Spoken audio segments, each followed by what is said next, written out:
Bizning qabulimiz nimasi bilan ahamiyatli? Ijrosining ta'minlanishi bilan ahamiyatli bo'lishi kerak. O'tgan yil may oyida hujjatlashtirib uchastka olib uy qurganman. 1 yildan beri hujjatlarim bo'lmayapti kadastr. Men xo'jayinimni operatsiya qildirishimiz kerak. Alohida nazorat qilasiz. Natural turajak o'tkazishim kerak, o'tkazib kadastrlar bo'ldi bitta gazim o'tkazmayapti.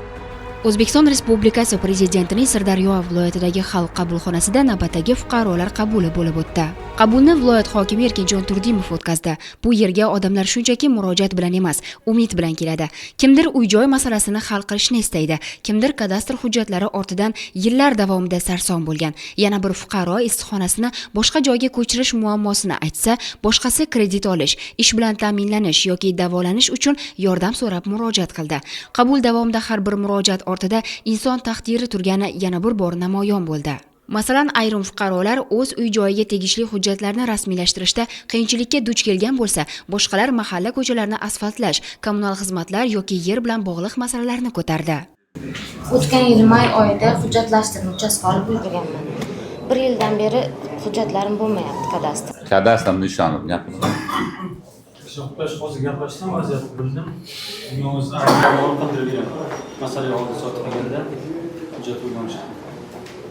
Nimaga odamlarni qilmagan shu? Asossiz rafganlik uchun shug'ullanaman.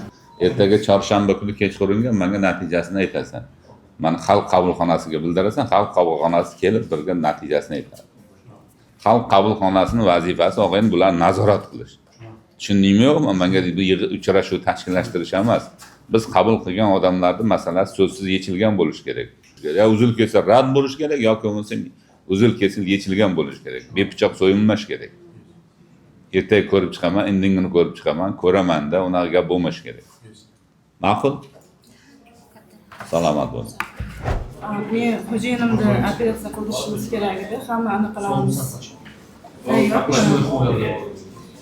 Ijtimoiy himoya sog'liq saqlash teklifi. Tak. Nima? Aprel oyida qildirishimiz kerak edi, hali surilyapti. Shunga hozir birga kela olmadi, uydan uzoq yurolmayapti. Hech masala bo'lmaydi. Guliston tumanida erib parog o'tgan. Prioritetniy parogmi yo tug'mami? Tug'ma. Tug'ma parog ekan. Ko'rib, qildirib beramiz. Eng muhimi, murojaatlar shunchaki eshitib qo'yilmadi. Har bir masala bo'yicha mutasaddilar ishtirokida muhokama o'tkazilib, mas'ullarga aniq topshiriqlar berildi. Joyida hal etilishi mumkin bo'lgan muammolar shu yerning o'zida yechim topdi. Qo'shimcha o'rganish talab etadigan murojaatlar esa nazoratga olindi. Chunki insonlarning ishonchini qozonish qabul o'tkazish bilan emas, muammolarni hal qilish bilan o'lchanadi. Sirdaryoda bugun ham odamlarni eshitish, ularning dardiga quloq tutish va amaliy yechim topish ustuvor vazifa bo'lib qolmoqda. Zero xalq roziligi har qanday rahbar faoliyatining eng muhim bahosidir.